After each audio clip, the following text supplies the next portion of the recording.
Anyways, moving on to the final movie for today's show. We're going to talk about It from 2017. So during the summer of 1989, a group of bullied kids band together to destroy a shape-shifting monster, which disguises itself as a clown, and preys on the children of the small town. Now, we've talked about the original It movie, and I also mentioned back then, but I guess I always have to mention it because this tends to play into some people's opinions of a movie, is that I have not read the original novel. Well, I've tried reading it. I just don't have the attention span to read. So, anyways, moving on from that. Now, the original It movie is actually a favorite of mine. It's like a 10 out of 10 for me. And this remake, surprisingly, I mean, I was going into it thinking it would be pretty good, but I didn't expect it to be or at least, rival the favoritism I have for the other movie. And this one actually does. I think Bill Skarsgård's performance is right up there with Tim Curry's.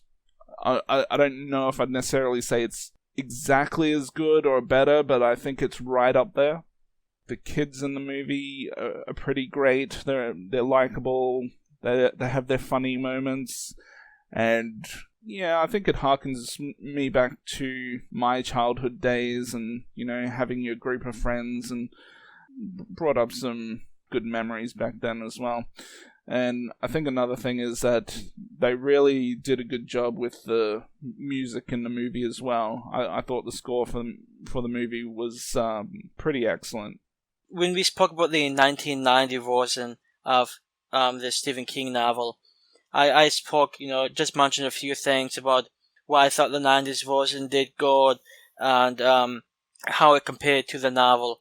And for this one, that discussion is also going to come up a bit later. I think this movie is quite enjoyable, but there are some things in the movie that I didn't quite care for. And having seen this one, I think maybe 3 or 4 times now, I can pretty much say that the movie's not quite as good as I thought it was when I first saw it in theaters. Some of the choices they make with some of these characters, some of the kids, just rub me the wrong way. If you look at the character like Mike, for instance, he's pretty much useless throughout the whole movie. Doesn't really add that much until like the end, and even then, it sounds like it doesn't really matter. And it's just a few characters that don't really do much. And I really like Richie. I think Richie's a fantastic character in this movie, and he had such great lines, like pretty much any time he spoke. But then they sort of throw a few characters like Mike and Ban, and even to a certain extent as Tan, sort of just ignore them in lieu of these, I guess, more well-rounded characters. And that, I get it. You only have so much time to deal with this. But I don't know. I feel like they could have done some things better. And if they had made this movie like maybe 30 minutes longer, I think the movie could have had the potential to be like really fantastic. But as the movie is, it's a good movie. I just don't think it's quite as good as I used to think it was. Get the fuck out. I know. Well, let's talk about one thing. The whole rock fight. I actually think the rock fight in the original 90 TV miniseries, I thought that was done a lot better than this one was. This one was played, in my opinion, was almost purely for comedic fact. And they had that, I think it was, forget if it's an Anthrax song, or Megadeth, or some thrash metal band, I forget who it was, but they had that Rock Wall! Yeah, and they have that song playing, and then they have that one slow motion, I forget what he said, it's like, fuck you, bitch, or something. Like, I think the 90s version was done a lot better than this one. And there's just a few things also in this movie that rubbed me the wrong way, which I will talk about each and every one in great detail as we keep going. You can talk about them right now. Then let's do so. The scene with Beverly and her kitchen sink, when the blood squirts out of the sink. One of the reasons why that scene sort of rubbed me the wrong way this time around was in both the book and the 90s version. Once her friends find out, other friends they go to clean the bathroom together and take care of it. And in this movie, they just leave Richie out of the whole thing. So, it was just sort of a kick in the face to the whole friendship they're supposed to have.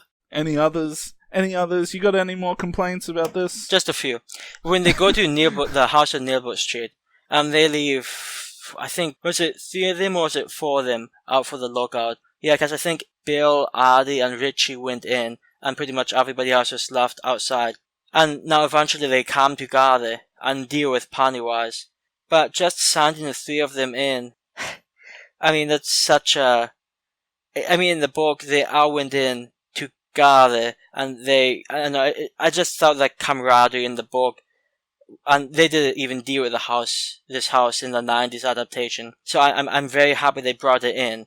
Well, I think it is in, but only just in a very brief moment. It doesn't Stan, go into it? And that's where the mummy is walking down the steps? I thought, and maybe I'm wrong, that scene is, I'm not sure if that's supposed to be a replacement for the house. If it is, I guess I never thought about it before. That very well could be true.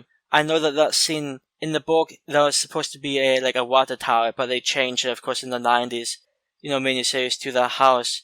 The details from the book, I would say, it's probably not the same house, but at the same time, they may mention in the 90s movie that, hey, it was on Neilboat Street, even though it seemed to be not on any street. I don't know. Yeah. I mean, a lot of my, I guess, quote-unquote complaints, I still give this movie a really high rating. This movie is made in such a great way, but I just wish they had just done a little better and just thrown a few more things and a little more backstory. I mean, look at the character like Henry Bowers or Patrick Hackstad. They're neither one. I mean, pretty much Patrick, you hear his name maybe 3 times and you don't know anything about him before he dies. And he has such an interesting backstory in the novel that, now again, I don't think he was even in the 90s movie, and if he was just one of the nameless bullies who didn't mean anything. So I'm happy they had him here. I just wish they did more with him. And from my understanding, I think in one of the original scripts for this 2017 movie, they were planning to do more with him, but they sort of changed it and cast him out as they got more into making the movie.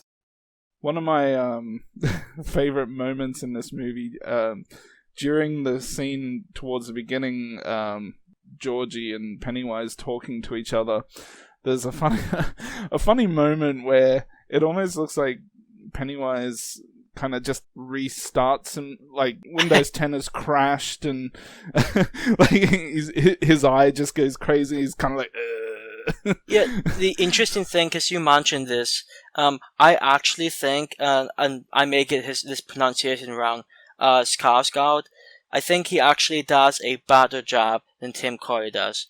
And the reason I say that, and I've said this since I first saw the movie, Tim Curry, a lot of times he feels more like a malicious clown than he does some interdimensional alien type thing. Spoilers.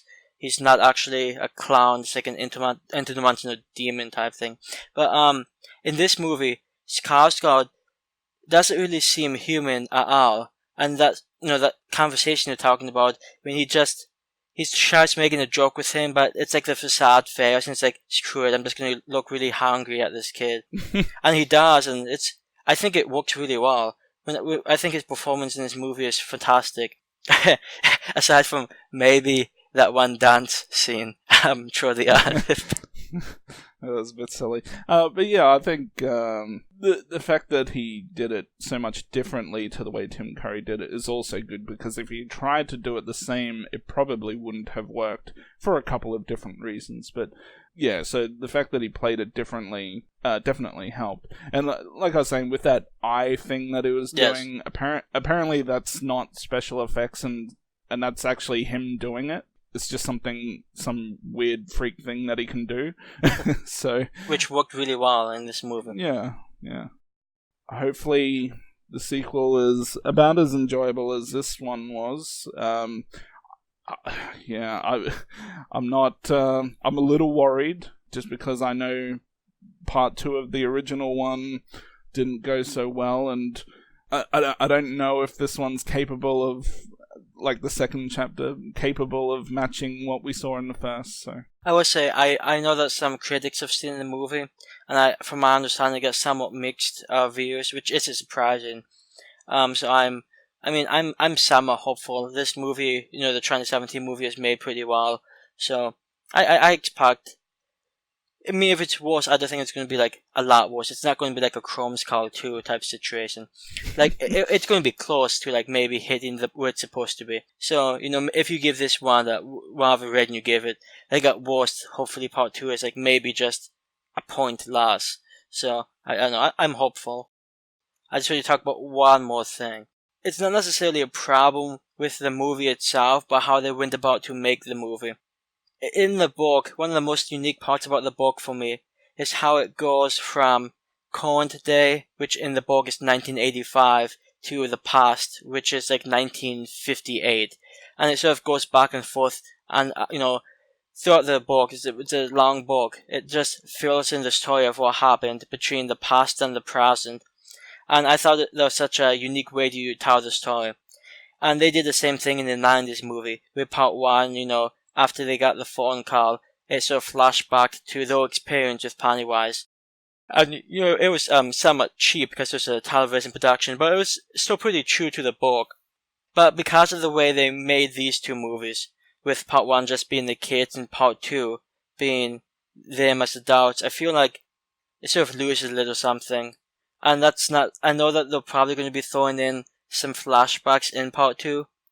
I've heard some things, which I'm not sure verified or not, that there's a few additions that weren't in this movie that are going to be mentioned in the second part. So if they do that, that'll be good. But I feel like it loses a little something in the storytelling by focusing purely on them as kids and then purely on them as adults. So it's not something that deeply impacted my rating, but it did further solidify my love of the novel, which I highly recommend to any fan of horror movies. If you happen to be a reader and you haven't read Stephen King's It, I would highly recommend it. Yeah, so a remake of one of my all-time favorite movies, and it exceeded my expectations in pretty much every way. Skarsgård's performance is great, the kids are great, the music is great. Everything is just great to me. So it gets a perfect 10 out of 10 from me, and I'm just holding on hoping that the sequel, which is due to come out very shortly, is at least going to be I don't expect it to be as good, but I'm hoping to get hopefully like a 9 out of 10 type movie from it, but we'll see. Yeah, I think this movie does a lot of things right. There's a lot of creepy scenes. I think the library scene early on with Bond, I think that's one of the more interesting ones, and that was completely new. So, I mean, there's some creepy scenes in here. So, and it's a pretty well-made movie. I'll give this one, it's definitely an above-average movie, but I don't quite as like it as I used to. And I would probably give this one an 8 out of 10. That library scene, now that you mention it, and I'm sure it's intentional, but that lady in the background that's kind of just standing and staring at him. That's something I didn't notice the first time I saw the movie, but when I watched it the second time, and now it might have been pointed out to me before I watched it, but when I watched the scene, I noticed, that woman just standing behind him, sort of staring at him, and that's sort of creepy.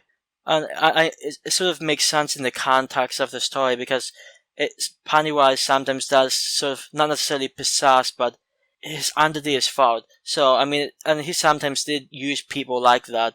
So, there are some small, little more subtle scenes if you look out through the movie.